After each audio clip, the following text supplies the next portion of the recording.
E agora você acompanha pela Rádio Rio de Janeiro o programa Estudo das Obras de André Luiz. Vamos refletir sobre o livro Nosso Lar.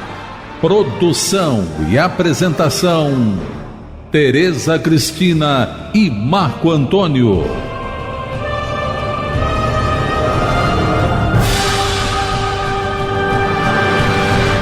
Amigos ouvintes da emissora da Fraternidade, Rádio Rio de Janeiro, novamente estamos aqui com a permissão de Jesus e o auxílio constante, com certeza, dos bons espíritos. Sem eles não conseguiríamos nada de bom, esses verdadeiros trabalhadores, para darmos continuidade ao estudo da vida no mundo espiritual através da obra Nosso Lar, obra que foi ditada pelo Espírito André Luiz e que foi psicografada pelas mãos abençoadas do missionário Francisco Cândido Xavier.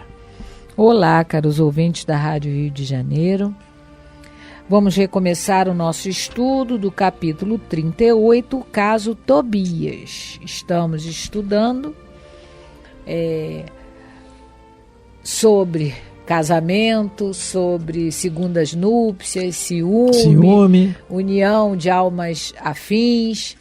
E no programa passado, nós comentávamos sobre o que a dona Hilda falou, que o comportamento dela, quando ela desencarnou, foi um comportamento muito equivocado. Ela não conseguiu desapegar do marido e dos filhos. Ela se considerou uma pessoa injustiçada por Deus, não é? E ela, por mais que os espíritos bons, os amigos espirituais dela, da família, tentassem demovê-la para levá-la novamente para o mundo espiritual, para o novo aprendizado, para o refazimento, ela não aceitava. Ela diz que se fez surda a todos os esclarecimentos que os amigos espirituais enviavam para ela. A gente comentou que ela é o exemplo, como ela mesmo diz, de que o umbral é um estado íntimo. O umbral começa na crosta planetária e, na realidade, se você vive interiormente no inferno, onde você esteja, você carrega o seu inferno. Se você vive atormentada, você carrega o seu umbral com você, e se você vive santificada, você carrega o seu céu onde você quer que esteja. Claro que as almas se afinizam, né? O André Luiz ficou no seu umbral acompanhado daqueles que têm o mesmo sentimento, né? Então, as trevas também e os céus, quer dizer, tudo são afinidades, né? É a reunião por isso de pensamentos. Por isso tem o local, o Vale dos Suicidas, e vai por aí fora. Então, ela transformou o apartamento dela, como ela mesma diz, no umbral. Porque era ali que ela estava com o monstro do ciúme atuando a toda a prova. E aí vamos continuar a leitura a partir do parágrafo 28, que começa assim: queria lutar como a galinha ao lado dos pintainhos. Reconhecia que o esposo necessitava reorganizar o ambiente doméstico, que os pequeninos reclamavam assistência maternal. Tornava-se a situação francamente insuportável.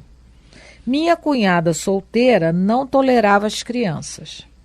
E a cozinheira apenas fingia dedicação, porque desencarnada a gente consegue conhecer melhor as pessoas. Exatamente. Porque o nosso corpo, ele tem um departamento de marketing tão bom que engana até a gente. E os outros é mais fácil. Mas é só na aparência. Duas amas jovens pautavam toda a conduta pessoal pela insensatez. Então tinha duas babás em casa que não cuidavam. Não pôde Tobias adiar a solução justa.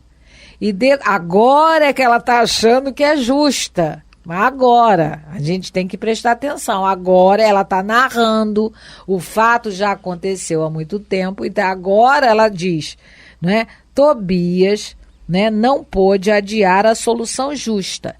E decorrido um ano da nova situação da viuvez, desposou Luciana. Não. É isso. Contrariando meus caprichos. Se soubesse como me revoltei, semelhava-me a uma loba ferida. Minha ignorância, agora ela entende que foi ignorância. Minha ignorância deu até para lutar com a pobrezinha, tentando aniquilá-la. Ela tentou matar a menina. Também.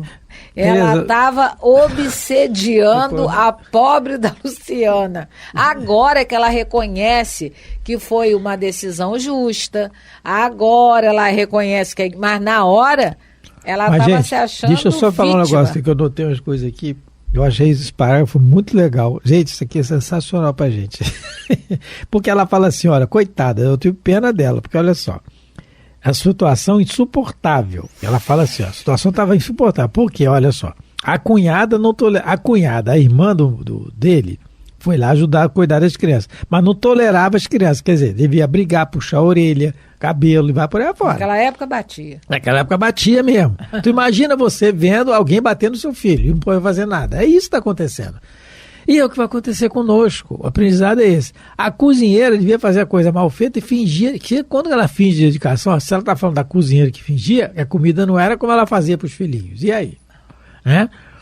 E aí as babás, pela insensatez. O que é insensatez? É não ter carinho, não ter paciência com as crianças e vai por aí afora. Aí o Tobias, ela fala da situação, da solução justa. Tudo bem, ela está raciocinando, mas quando ele casou, o que ela diz aqui? Ó? Me revoltei. Uma loba ferida. Porque ele casou, vai ter os beijinhos, vai ter os presentinhos, vai ter o eu te amo, e ela está assistindo tudo. É isso que está aqui nas entrelinhas. Minha ignorância, bom, aí que tá. Minha ignorância deu até para lutar com tentou matar a moça, a pobrezinha. Ela tentou matar, aniquilá-la. Isso é obsessão? Tereza? Isso é obsessão? O desejo de fazer o mal é. O que a obsessão Kardec fala? É o desejo constante do espírito fazer mal ao outro. Ela virou obsessora. Ela se tornou, como a Odila. Exatamente, como a Odila lá. E ela aqui, ela se tornou obsessora. E na Terra, às vezes não parecia nada disso. Uma pessoa cuidando da família, normal, tranquila, tudo bem. Então, é aquilo que a gente sempre repete. Porque primeiro é para nós mesmos. Ela diz que o casamento dela era uma aventura. Era uma aventura, tá tudo certo. Porque não chegou à prova. É essa questão do autoconhecimento, a análise do que a gente tem que fazer, que os espíritos recomendam. O autoconhecimento é fundamental. A gente se reporta ao Evangelho de Jesus quando Pedro disse para Jesus, vou morrer pelo Senhor. Quando Jesus fala que vai ter que ir a Jerusalém, que vão fazer aquilo, aquilo outro. Não, Senhor, vou morrer contigo. 3 dias, dias depois, ele negou Jesus 3 vezes. Que ele fala, você vai me negar. Não, Senhor, não vou. Que é isso, que absurdo? Vai negar.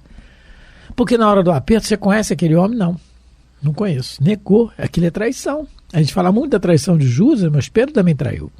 Só que a diferença é que ele caiu em si, chorou muito, claro, caiu em si e foi para frente. Mas ele guardou isso o tempo todo. No livro Paulo Estevam a gente vê. Então é o autoconhecimento. Foi necessário para Pedro acontecer aquilo, para ele se autoconhecer e ver que ele não era o filho que ele pensava que era, que ele tinha que melhorar muito. É o que tem que acontecer conosco, sempre. Então é o que está acontecendo aqui com a dona Hilda. Então ela veio, ela viu o que ela era, aí sim, foi aí a Tereza vai continuar lendo aqui. Ou então comentar mais um pouco, tem muita coisa, né, Tereza, para comentar olha aqui só, nesse pedaço. Peraí. Não, vamos continuar a ler. Quer continuar? Não, peraí. Se soubesse como eu revoltei? Semelhava uma loba ferida. Foi aí.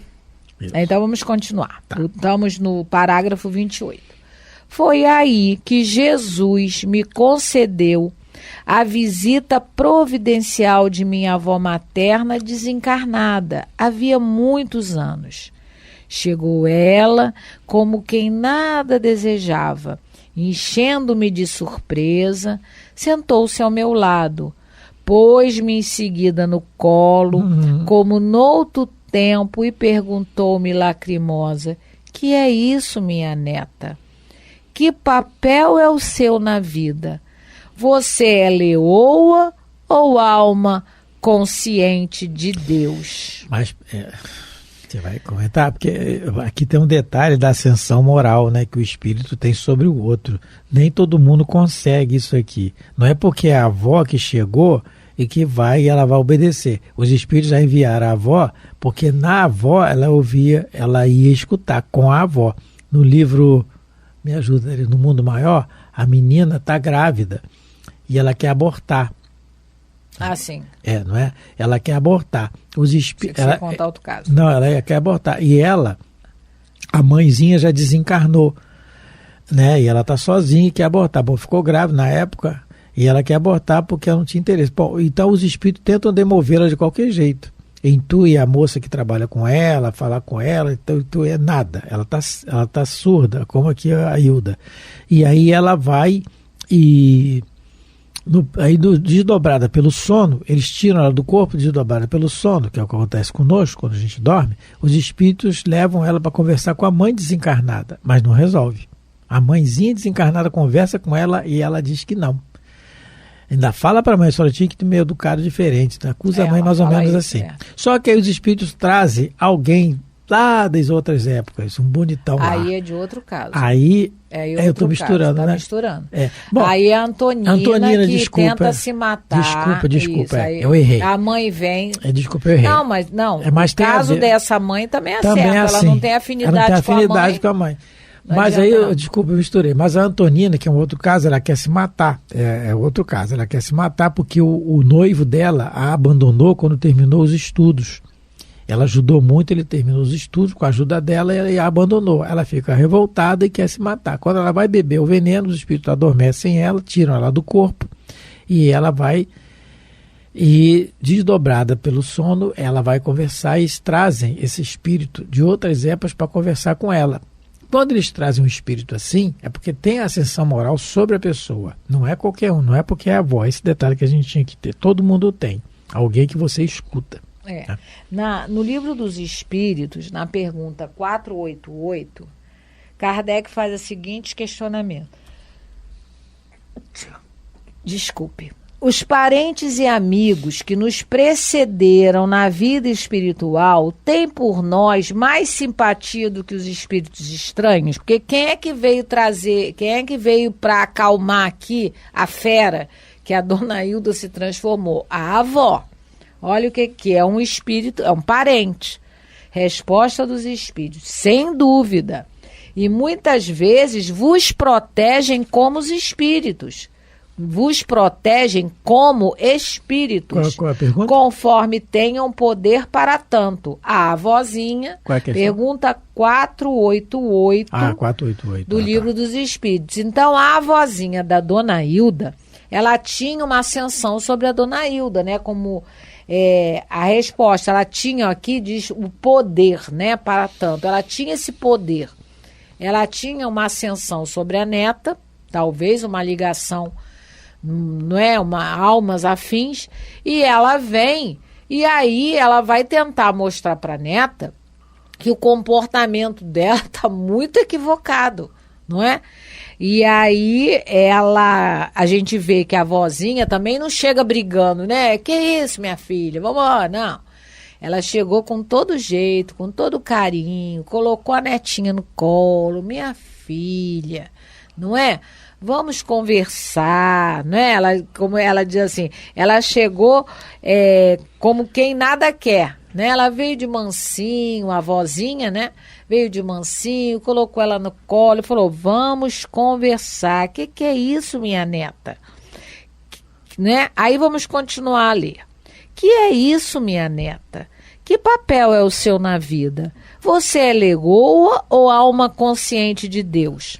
Pois nossa irmã Luciana serve de mãe a seus filhos. Funciona como criada de sua casa. É jardineira do seu jardim, suporta a bilis do seu marido e não pode assumir o lugar provisório de companheira de lutas ao lado dele. Porta-bilhos do marido. É assim que o seu coração agradece os benefícios divinos e remunera aqueles que o servem? Quer você uma escrava e despreza uma irmã? Hilda, onde está a religião do crucificado que você aprendeu? Oh, minha pobre neta, minha pobre, né? E aí a dona Hilda, com todo carinho, mas relembrando a ela que ela era uma cristã, ela era uma moça cristã, ela aprendeu o evangelho de Nosso Senhor Jesus Cristo. E aí ela chama ela a brios. Ela mostra, você está com um comportamento de animal. Quando eu li isso, eu lembrei que há muito tempo eu tinha lido uma página de um livro chamado Técnica de Viver. Esse livro foi psicografado por Valdo Vieira, pelo espírito de Kelvin Van Dyne. Esse livro, a primeira edição dele foi em 1967. Excelente livro. Ele é excelente, esse livro. E, porque olha só, a vovozinha da dona Hilda está recriminando ela do comportamento dela, que está sendo irracional, porque os animais não pensam, né? Não raciocinam. Pensam. Não tem o pensamento contínuo, mas eles não usam o raciocínio. Então, nesse livro, tem um capítulo, o capítulo 22. Eu vou ler só um trechinho. Porque nós, na vida, porque a dona Hilda está desencarnada, mas nós, na vida, encarnados, às vezes, vamos ter comportamento muito parecidos, né, como animais. E o Kelvin Van Dyne, ele nesse capítulo 22, que é intitulado Muitos de Nós, Dentro de Nós, vai nos fazer um alerta sobre isso, sobre a gente se transformar, dependendo da situação, em verdadeiros animais. Olha só, ele começa assim: o tema pode parecer estranho, mas não é. Quase todos portamos um inimigo terrível dentro de nós, o passado. Que passado que ele está se referindo? Quando a gente foi animal, porque o nosso princípio inteligente já habitou o reino mineral, o reino vegetal e o reino animal.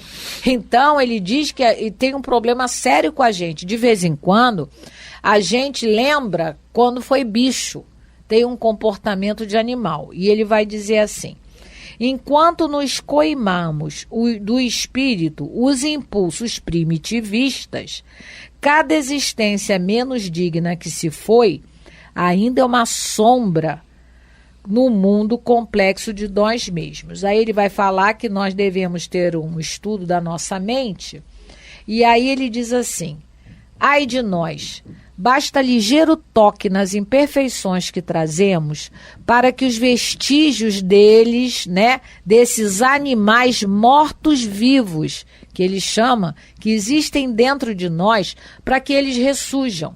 Aí ele diz assim: na impaciência ou na zanga, veríamos felídeos, tais como o gato, a onça, quando arrepiados, surgindo dos traços que articulamos. Então ele diz, olha só, que o nosso comportamento, a gente carrega esse passado multimilenar dentro de nós e que a gente traz animais mortos-vivos dentro do nosso museu de paleontologia extravagante. Essa página é excelente. Aí ele diz assim: na ironia ou na galhofa, reconhecer-nos-íamos de imediato na linha dos macacos, compondo esgaros de chimpanzés e dos micos. Nos instantes de egoísmo machucado ou de orgulho ferido, notaríamos em nós os instintos da serpente, quando alteia a cabeça, ou do leão, quando infla a juba para desfechar o bote. O que a vozinha da dona Hilda falou? Que ela era uma leoa, porque o egoísmo dela ali estava imperando. ela não conseguia ver o bem do marido, o bem dos filhinhos, ela só estava pensando nela. Meu marido, ninguém bota a mão, meu filho, ninguém bota a mão, é meu, é meu, é meu. A gente, né, ainda está nesse estágio. E aí, ele fala aqui, só para a gente terminar, é muito bom. Sobretudo quando desertamos coletivamente do imperativo da autoeducação, temos ainda que ver em casa miniaturas permanentes de jardins zoológicos, quais nos aposentos que nos servem de moradia na terra ou no espaço, cada qual em sua jaula.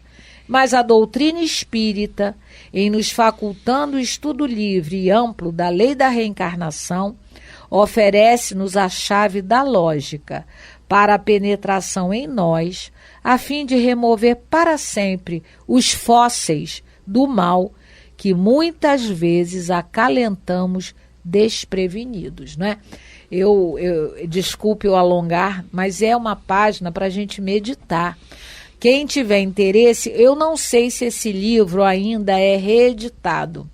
O nome dele é Técnica de Viver, e esse capítulo que nós lemos, pode ser que na internet até tenha dele, muitos de nós dentro de nós, e que o Espiritismo veio nos ajudar para, como esse Kelvin Van Dyne nos fala, para que a gente acabar de vez com esses fósseis que a gente ainda traz das nossas encarnações no reino animal. Exatamente. Então, também um outro comentário muito importante nesse parágrafo é com a final do diálogo, do que ela conta, do encontro dela com a avó, em que a avó pergunta: onde está a religião do crucificado que você aprendeu? E realmente ela aprendeu. Então, né, a avó disse uma coisa que aconteceu. E no livro que nós citamos até há pouco, no livro No Mundo Maior, no capítulo 10, Dolorosa Perda, temos o caso da menina que nós mencionamos, que estava grávida e queria abortar. E eles promovem o encontro dela, desdobrada pelo sono, com a mãe. E a mãe desencarnada tenta de toda maneira demover a ideia dela. E aí ela pergunta para a mãe assim depois que a mãe fala tudo, ela pergunta: como a senhora não me disse isso antes? Na terra sempre satisfazia os meus desejos, nunca me permitiste o trabalho. Favoreceste-me o ódio, fizeste-me crer em posição mais elevada que a das outras criaturas. Incutiste-me a suposição de que todos os privilégios especiais me eram devidos. Então, ela ia falar mais coisas. Ela fala, como a gente usa o termo, joga na cara da mãe o que a mãe não ensinou a ela. Só que não é o que acontece aqui. E a gente aí apreende a importância da evangelização na criança. Incutir na criança a mensagem de Jesus desde pequeno, para que aquele espírito vai crescer, aquele espírito vão ter as suas lutas, né? E não tirar ele da luta da vida e se colocando naquela mente que está reencarnada, aquela mente milenar, aquele espírito milenar, os ensinamentos de Jesus, porque as provas vão vir, as expiações vão vir. Somos todos aqui na Terra, assim, quase todos nós. Não temos, como nós já lemos anteriormente nesse capítulo, nós temos ainda o título de anjos, estamos longe disso. Temos as nossas lutas internas íntimas para combater, para encontrar essas lutas. Então é necessário, é sim, a evangelização, qualquer setor religioso, qualquer casa religiosa que seja. A evangelização infanto-juvenil é de fundamental importância, porque é o que a avó falou aqui. Onde é que está a religião do crucificado que você aprendeu? Com certeza, ela teve ensinamento de Jesus, talvez dentro do catolicismo, não sei, protestantismo, talvez até o espiritismo, não sei, mas teve ensinamento. Onde é que está? Aí pronto, foi aí que ela cedeu. E ela começa a ceder. Então o ensinamento fica incutido no espírito. Daí a valorização, a importância que nós temos que dar ao ensinamento do ensino do Evangelho, principalmente na questão das crianças. Não esquecendo que, durante a evangelização, muitos espíritos adultos são trazidos também para terem o ensinamento, né? Bom, o tempo novamente hoje, estamos terminando mais um programa, ele não para. Muito obrigado pela atenção, pelo carinho de todos. Fiquem com Deus. Muita paz de Jesus a todos. Fiquem com Deus. A Rádio Rio de Janeiro apresentou o programa Estudo das Obras de André Luiz. Produção e apresentação: Tereza Cristina e Marco Antônio.